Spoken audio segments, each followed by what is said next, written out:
All right, I want to explain something here. A couple years ago, I got the sickest that I've ever been. I mean, I was sick. You know, it would go from, absolutely freezing to, put covers on me. I must have had 5 or 6 covers on to, of course, to break the sweat, soaking wet. I mean, from head to toe. Then all of a sudden, burn up. I mean, to the point throwing all the covers off of me and, asking to turn fans on and so forth. Um, I mean, I don't think I'd ever been as sick before in my life. Now, my doctor, Dr. Engelwright, Brian Engelwright, great man, great doctor. He had retired, in his December 31st, I guess, because he was just fed up with this Obamacare bullshit that he said, I've got enough money stashed, I'm retiring, I'm out of here. So anyway, I was out of doctor. So he sold his practice to this group, and I said, oh, okay, let me give him a chance, So I loaded up and went over there and, first I had to wait, never had to wait with him, but I waited and finally got in there. Then this lady comes in. I don't know whether she was a doctor or physician's assistant or what, but she comes in. Now, let me sit down and look at you for a second. Well, I'll give you refills on your medications. Okay. I'm not here for that, but great. You know, what about oh, well, it's just a flu, I'm going to give you some antibiotics and it'll go away. Damn, I've been sick for a week now, just to, over and over again. This this is not usual, I'm I ain't, I mean, I'm not even getting out of bed. So anyway, give me some antibiotics. Didn't cure it, Another week goes by or so, and I'm still sick as a dog. So, I fired her. Not going back. Absolutely quack. Okay, let's go to the emergency care center. Go up there now. It's a foreign doctor. Okay, I don't care. As long as he heals me, I don't care who he is. At this point, So I go in there and it's your diabetes. It's my diabetes. Oh yeah? No. Said, it's not. Oh yes it is. And you're drinking too much water. What? Yeah, you got to slow down on the water. Now my urologist, told me you got to drink over a gallon a day. Drink as much as you can. Now all of a sudden this doctor is saying, you shouldn't drink but like a 16-ounce bottle a day. That's all I drink. Says, well, okay, whatever, just give me some friggin' medicine and give me well.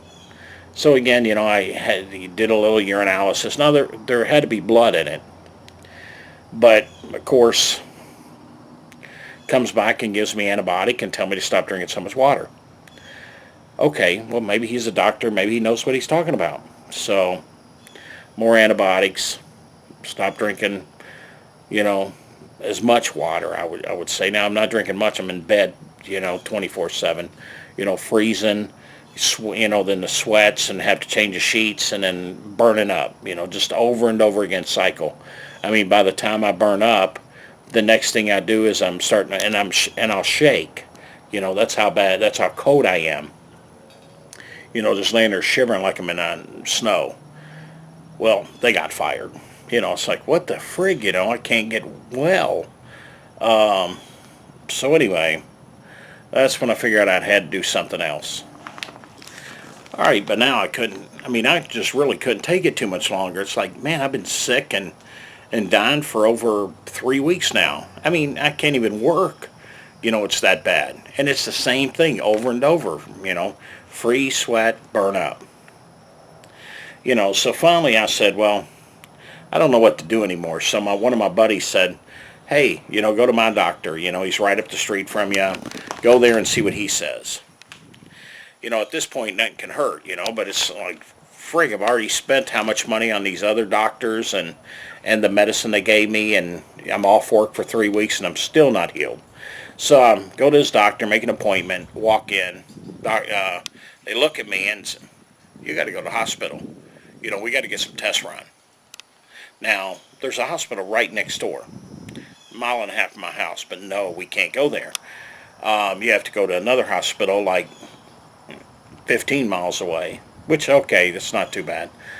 So we go over there, we check in, and, within maybe an hour, of running these tests, the doctor on call comes out, and she's, sits down next to me, and she says, you got severe, blocked kidney stone, severe kidney stones that are blocking you, that, and I'm going, what? Yeah, it's they're up inside you, and it's severe, bad enough that, it's blocked, and that's what's causing the infections, and you're freezing, and okay, you know what, we're going to check in hospital right now. We got to have emergency, go in there and unblock them. Yeah, okay. So sure enough, I don't know, it was later on that night. Now this is probably 2 o'clock, 3 o'clock. I think I went into surgery once I got checked in at 6. And of course, come out of there, no pain. I mean, instantly fixed. Now I did have to stay the night and, come back the next, well, I stayed like 3 days, I think, and then had to come back for a follow-up where they, it was another outpatient surgery where I ended up staying a couple of days, but, it's like, holy shit, within a day, I felt like a new man. And friggin' Quacks, it's like, could I at least have my money back? Smart gas real bad. But anyway, it's like, I deserve my money back. My $70 for the emergency care, the 50 some odd dollars for my primary, the medicines that I had to take that did nothing. The doctor even looked at me at the hospital and goes, what the hell? And of course I talked to my urologist and he's laughing. He said, what, the Quack told you not to drink water? And I was telling him not as much. And he says, no, you drink all the water you can. It keeps the kidneys flushed out. I don't know where the bullshit comes from that, oh, you only need, a 16-ounce bottle of water a day. Everyone needs, 3 times that amount. So anyway, got fixed. And I'm still frustrated about it, that it cost me all that money and didn't do shit for me. And it's more about the time I laid up in bed in agony and misery, for almost the better part of a month before, I went to a doctor and they figured out, hey, you better go to the hospital. We need to get you some tests. Damn. Now I don't know who to trust them. I think the second most leading cause of death is misdiagnosis. And I did hear that as a statistic. I don't know if it's true or not, but so anyway, that's my feeling for doctors and the medical industry.